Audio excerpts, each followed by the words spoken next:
Assalamualaikum warahmatullahi wabarakatuh. Sahabat yang saya muliakan, kerabat yang ada di gedung Dewan Perwakilan Rakyat Republik Indonesia. Saya hanya khawatir saja ketika hak kami diambil oleh keputusan Anda. Saya tidak tahu hak apa yang akan diambil oleh Allah dari Anda. Mestinya para anggota Dewan yang terhormat, besok saat kalian semua rentah, kalian harusnya bergaul dengan cucu tercinta di kebun, di halaman rumah, di dalam rumah. Kegembiraan akan kalian dapatkan. Tapi maaf, karena kalian sudah mengambil hak kami, hak rakyat, hak orang-orang yang mempercayai Anda untuk duduk di tempat itu, kami tidak yakin kalau kalian semua bisa berbahagia pada saatnya. Allah itu la yukhliful mi'ad. Allah itu tidak akan pernah mengingkari janjinya. Dan bagi para pengkhianat yang zolim, Allah akan sudah berjanji, inna zulma dzulumatun yaumal qiyamah. Orang yang zolim itu akan zolimi pada hari kiamat. Akan digelapkan, orang yang menggelapkan orang akan digelapkan di hari kiamat. Nauzubillah. Saya mengajari anak-anak saya, cucu saya, teman saya, tetangga saya untuk hati-hati jangan merugikan orang lain, supaya Allah tidak merugikan kalian. Dengan tegas, dengan maksud-maksud politis, kalian rugikan kami semua. Ada maksud mungkin cita-cita partai. Sekarang pertanyaannya sederhana.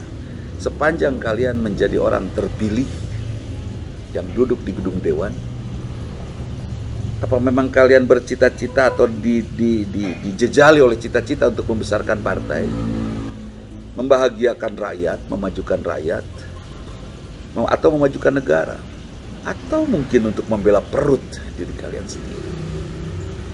Kalau kalian membela partai, kalian sudah sebut partai kalian adalah agama kalian. Kenapa? Karena kalian berani mengorbankan rakyat demi partai. Oh, saya takut dipecat, nanti siapa yang memberi makan saya? Nanti juga akan berhenti dari partai. Kalian akan pensiun dan kalian akan susah makan meskipun di rumah kalian berlimpah harta.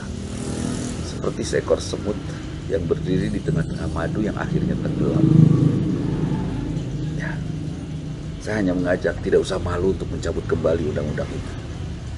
Tidak usah malu untuk meminta maaf kemudian mencabut kembali undang-undang itu demi kebaikan. Atau ini dibiarkan dan terus menyulut kemarahan rakyat.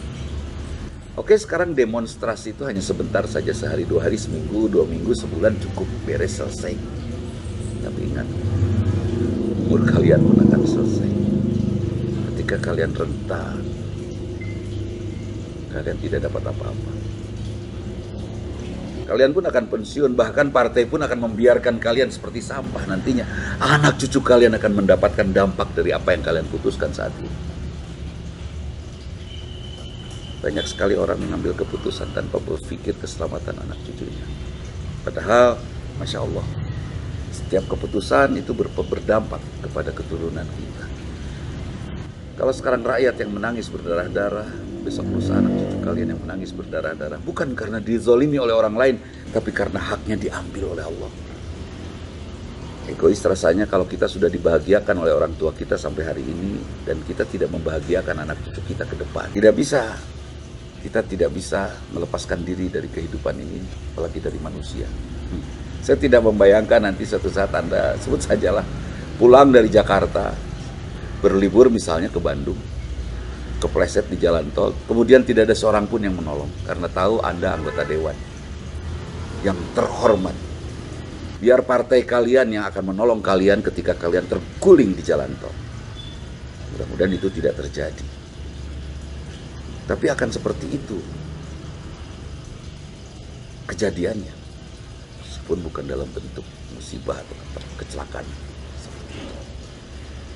Hanya apa tidak kalian berpikir bahwa tangisan orang-orang yang dizolimi doanya diijabah? Saya hanya ingin mengingatkan saja, ya, salam perdamaian tentunya. Dengan berdamai, saya berharap saudara-saudara semua, sahabat-sahabat saya di gedung DPR RI, sudi dengan keberanian dan kepahlawanan yang besar untuk mencabut kembali keputusan ini. Oh, ini urusan kami, urusan partai. Anda tidak usah banyak cerita tentang ini. Oke, kalau saya tidak boleh cerita tentang ini, saya hanya akan berdoa saja kepada Allah agar Allah menempatkan semua pada tempatnya. Saya tidak akan ngatur Allah. Saya ingin Allah melakukan keputusan-keputusan, karena Allah tidak bisa diatur.